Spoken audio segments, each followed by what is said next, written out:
네, 그러면 드디어 시스템 다이내믹스에서의 시스템 사고에 대한 내용들, 시스템 thinking 이렇게 얘기를 하는데요. 이 내용을 하나둘씩 소개해 드리도록 하죠. 그 전에 간단하게 여러분 좀 릴렉스 하시면서 좀 편안하게 좀 들어주셨으면 좋겠습니다. 왜냐하면 제가 시스템 다이내믹스의 세 가지 핵심 요소를 얘기할 때 첫 번째 요소, 첫 번째 핵심을 얘기를 할 때 좀 동화를 좀 얘기하거든요. 이상한 나라의 임금 이야기를 좀 잠깐 해보려고 합니다. 이상한 나라의 임금. 이 이상한 나라는 어떤 나라냐면요. 이화나라고 해볼까요? 예. 이화나라에 어떤 일이 벌어졌냐. 이화여대의 매점에서 아이스크림 판매량이 많아질 때 이상하게도 범죄라는 게 좀 이상하긴 한데 막 그 학생들 간에 뭐 치고받고 싸우고 막 언쟁을 높여지고 막 뭐 이런 내용들이 또 많아지는 거예요. 그런 보고를 신하를 통해서 들었습니다. 임금님이. 그래서 전하, 이번에 뭐 이화 아이스크림 판매량이 많이 되었사옵니다. 또 한 신하가 전하, 이번에 이화여대에서 분쟁이 많이 생겼사옵니다. 그러냐? 그런가 없다 했죠. 그 다음 주에 가도 또 비슷한 일이 또 벌어진 거예요. 아이스크림 판매량이 또 많아지니까 또 분쟁과 다툼과 뭐 이런 것들 많이 생기는 거예요. 이것 봐라, 이게 무슨 소린가. 뭔가 연관 짓기 시작한 거죠. 그 다음에 좀 지나가니까 아이스크림 판매량이 좀 줄어들 때요. 아이스크림 판매량이 줄어드니까 얼라래 범죄도 즉 싸움과 다툼 이런 것도 줄어든 거예요. 이것 봐라. 더 관심 있게 봤습니다. 이제 신하들이 이쪽을 담당하는 신하와 이쪽을 담당하는 신하는 막 이렇게 보고하는 걸 딱 보고 한 번 더 봤죠. 아니나 다를까.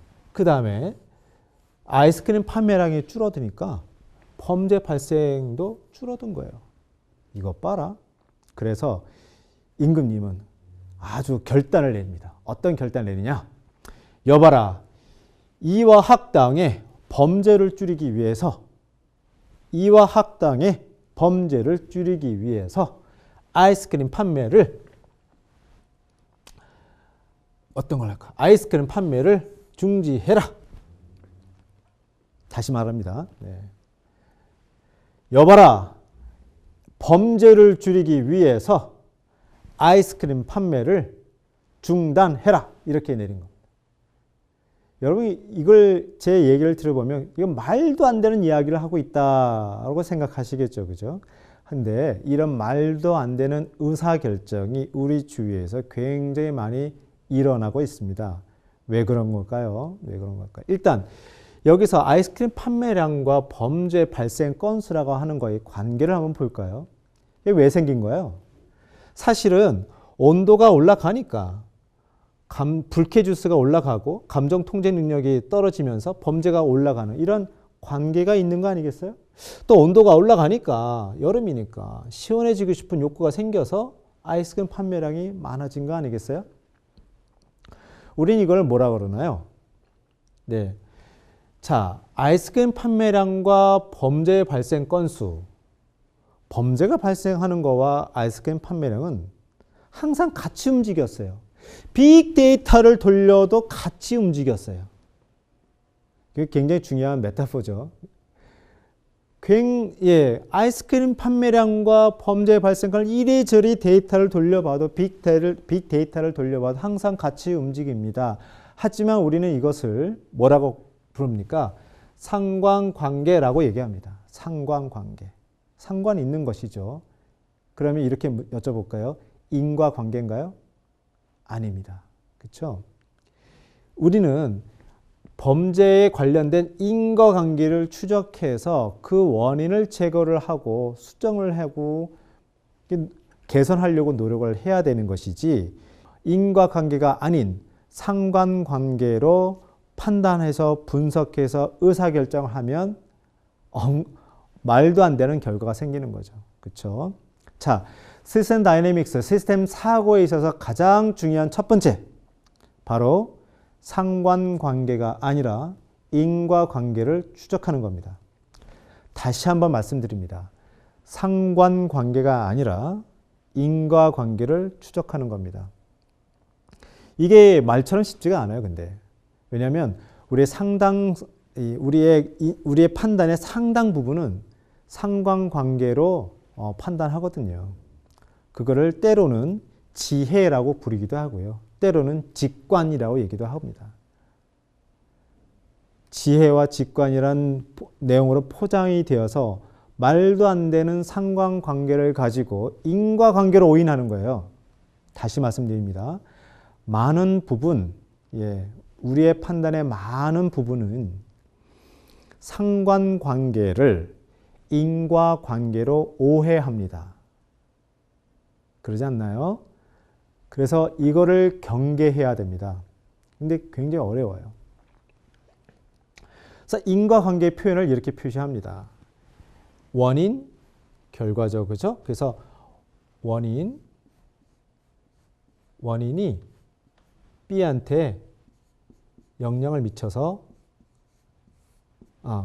원인이 이런 식으로 원인과 결과의 관계를 화살표로 이렇게 표시를 하고 있습니다. 간단하죠? 네. 근데 인과관계를 좀 이런 식으로도 표현해 볼까요? A가 B한테 영향을 주고 B가 다시 이쪽에 C한테 영향을 주는 관계도 생각할 수 있겠죠. 그죠? 그러면 이 B라는 것을 가운데를 놓고 봤을 때 A는 원인이 되죠. C는 결과가 됩니다. 이걸 달리 표현하면 why thinking과 so what thinking이라고도 할 수도 있을 거예요. 근데 딱 들어맞는 것은 아니지만 why와 so what은 세계적인 다국적 기업에서 SC 존슨에서 주로 사용하는 이 문제 해결 기법이거든요. why, 항상 why를 생각하고 왜 그랬을까? 왜 그랬을까? 그리고 so what을 생각하는 이 가장 심플한 매우 심플하지만 되게 파워풀한 그런 방법론을 SC 존슨이라는 세계적 다국적 회사에서는 사용하고 있습니다.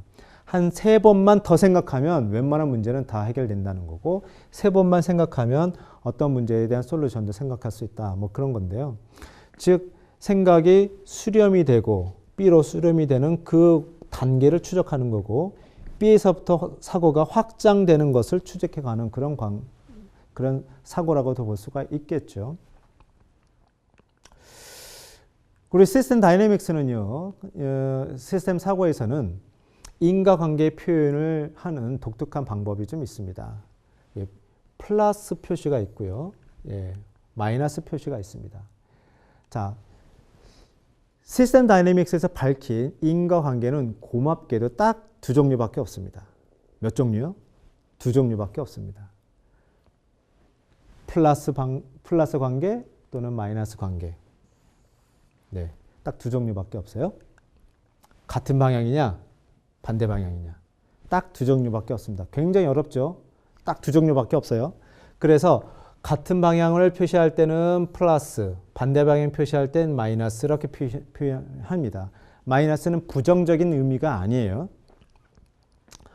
그래서 또 다른 표시로는 S라고 표현도 하고 O라도 표현도 합니다. 이런 같은 쌍으로 쓰셔야 돼요. S는 same direction이라는 뜻이고요. 네, O는 opposite direction이라는 뜻입니다. 네. 그래서 또 인과관계는 화살표로 표시한다는 말씀을 드렸죠. 화살표는 A가 많아지면 B가 많아지고 A가 많아지면 B가 줄어든다. 그렇죠? 영향을 얘기하는 동사의 개념입니다. 따라서 그러니까 변수는 동사를 쓰시면 안 됩니다. 이거 굉장히 주의하셔야 돼요. 인과관계 표현 2종류밖에 없다고 말씀드렸어요. 양의 관계, 음의 관계라고도 표현합니다. 약간 헷갈릴 수 있나요?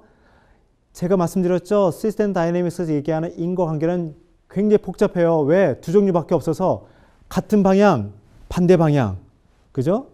같은 방향, 반대 방향. 근데 같은 방향을 얘기하는 표현과 반대 방향을 얘기하는 표현이 약간씩 종류가 다양하게 있는 거예요. 포지티브의 관계예요. 양의 관계. 이건 반대 방향은 음의 관계죠. 내용을 볼까요? 출생 인구가 많으면 많을수록 총 인구는 많아져요. 맞나요? 출생 인구가 많으면 많아질수록 총 인구도 많아져요. 출생 인구가 줄어들면 줄어들수록 이걸로 쓸까요? 출생 인구가 줄어들면 줄어들수록 총 인구도 줄어들어요. 말 되나요? 그렇죠? 네. 사망 인구가 많으면 많아질수록 총 인구는 줄어들어요. 말 되나요? 다음에 사망 인구가 줄어들면 줄어들수록 총 인구는 많아져요. 반대 방향이죠. 그죠? 바로 이런 겁니다. 채용 인원이 많아지면 많아질수록 직원도 많아지고요. 채용 인원이 줄어들면 줄어들수록 직원도 줄어듭니다. 플러스는 커가는 것만 얘기하는 게 아니에요. 같은 방향입니다. 같은 방향. 네. 같은 방향, 역방향. 딱 그걸 얘기하는 겁니다. 저축이 많으면 많아질수록 은행 잔고는 많아져요. 저축을 적게 하면 적게 할수록 은행 잔고는 줄어들어요. 상대적인 개념이고요. 네. 해고 인원이 많아지면 많아질수록 직원 인원수는 줄어들어요. 아이고. 네. 줄어들어요. 줄어들어. 네. 그리고 해고 인원이 줄어들면 네. 직원 인원수는 더 많아져요. 소비가 많아지면 많아질수록 은행 잔고는 줄어들어요. 그렇죠? 네. 소비를 안 하면 안 할수록 이렇게 화살표를 잘 못 그리네요, 제가. 소비를 안 하면 안 할수록 은행 잔고는 많아져요. 이런 개념입니다. 여기 보시면 아시겠지만 특히 반대 방향 네거티브의 인과관계는 좀 약간 상대적인 개념들이 좀 많이 있습니다. 자, 인과관계 주의사항에서 하나 더 말씀드리면 항상 다른 상황이 똑같을 때 A가 변하면 B가 변한다는 뜻입니다. 다시요. 그 기타 상황이 똑같을 때 A가 변하면 B도 변해야 돼요. 변하는 방향이 같은 방향으로 변하느냐 반대 방향으로 변하느냐의 차이일 뿐이지 상황이 똑같을 때 외부 환경이 똑같을 때 A가 변하면 B가 변해야 돼. 근데 A도 안 변했는데 B가 변한다. A는 가만히 있는데 B가 변한다. 그럼 인과관계가 아닌 거예요. A는 변하는데 B는 안 변해. 인과관계가 아닌 거예요. 이런 식으로 인과관계에 대해서는 확실하게 생각해 주시고요. 또 두 번째 생각할 것은 인과관계에 사슬이 있습니다. A가 변해서 B도 같이 변했어요. 그래서 A하고 B하고 인과관계는 맞아요. 그런데 자세히 보니까 A가 C한테 영향을 줘서 C가 B한테 영향을 준 이런 케이스인 거예요. 이러면 원인, 결과, 그죠? 결과고 또 이것은 또 원인이자 결과잖아요. 이럴 땐 어떻게 되나요? 여전히 A는 B의 원인입니다. 이것은 변함이 없어요. 하지만 그 사이에 조절 변수가 들어가는 거죠. 또는 매개 변수가 들어갈 수도 있고요. 네. 다른 변수가 있을 수 있습니다. 이럴 때 여러분은 어떤 걸 선택하시겠습니까? 무슨 소리냐? B를 변하기 위해서 우리는 이 결과인 B가 마음에 안 들어요. 그래서 B를 변화하기 위해서 그 원인 요소를 조정해서 내가 원하는 B를 만들고 싶어요. 그럴 때 여러분은 A를 선택하시겠습니까? C를 선택하시겠습니까? 이게 우리가 결정 내려야 할 의사결정 포인트입니다. 근데 알고 보니까요. 한 번 더 정보를 드릴까? 알고 보니까 C는요. D로부터도 영향을 받아요. 여전히 A는 영향을 계속 줘서 B의 원인이에요. 즉, 눈치채셨나요? A는요. B한테 영향을 주는 많은 원인 변수 중에 하나인 거죠. 이 얘기는 무슨 소리냐? 제가 일부러 굵기를 좀 굵게 했어요. 예, 일부러 그랬습니다. 그러니까 D가 C한테 미치는 영향은 A가 C한테 미치는 영향보다 훨씬 강하다는 것을 의미한 겁니다. 그러면 다시 좀 명확해지셨나요? B를 변화시키기 위해서 우리는 A를 컨트롤해야 되나요? C를 컨트롤해야 되나요? C를 컨트롤해야죠. 그렇죠? 아니면 C의 영향을 지대하게 미치고 있는 D를 컨트롤하거나 그래야 되겠죠. B의 원인이라고 해서 A를 가지고 막 조말록조말록 해보면 이걸 뭐라 그럽니까? 변죽을 울린다고 얘기하죠. 그죠? 예. C의 영향을 미치는 가장 가까운 인과관계를 추적해야 되는 겁니다. 이 인과관계가 가장 강력한 거죠. 그래서 인과관계를 얘기할 때는요. 인과관계 얘기할 때는 이 빨간 글씨를 좀 잘 염두에 두셨으면 좋겠습니다. 예, 상관관계가 아니라 인과관계를 생각하셔야 돼요. 정말 중요합니다. 이것만으로도 굉장히 잘하신 거예요. 즉, 저게 이 두 가지의 관계가 인과관계야, 상관관계야. 이걸 생각하시는 것만으로도 굉장히 높은 레벨로 올라가시는 거예요.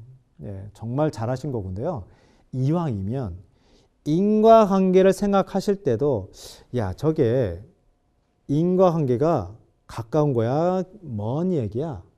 이걸 생각하셔야 돼요. 거리를 생각하셔야 돼요. 인과관계의 거리가 중요합니다. 우리는 가까운 인과관계를 추적해야 돼요. 가까운 인과관계. 그런데 아쉽게도 인과관계가 먼 이야기를 할수록 어떤 일이 생기냐면요. 그렇게 생각하는 우리 자신은 굉장히 편안합니다. 다 이해할 것 같거든요. 인과관계가 긴 거 얘기하면 얘기할수록 뭔가 근본적인 것을 얘기하게 됩니다. 더 긴 인과관계를 얘기하면 음모론이 됩니다. 근데 그것은 하나도 도움이 안 돼요. 그렇게 될 수밖에 없는 구조를 파악하셔야 돼요. 우리는 그렇게 될 수밖에 없는 구조. 이것은 굉장히 힘든 과정이고요. 깊은 생각이고 느린 생각입니다. 가까운 인과관계를 추적해야 되기 때문에 그렇습니다. 나름대로 그 인과관계에는 나름대로의 컨텍스트가 있어요. 그걸 충분히 이해하지 않으면 오해를 하게 되고요. 섣부른 판단을 하게 됩니다. 그래서 여러분들께서는 꼭 저랑 같이 시스템 다이내믹스를 배운다 다 좋은데요. 이런 제가 시스템 다이내믹스에서 또 시스템 사고에서 전달하고자 하는 또 다른 메시지가 있다는 것을 꼭 염두에 두시고 저희 과정을 하나 둘씩 따라와 주시면 고맙겠습니다.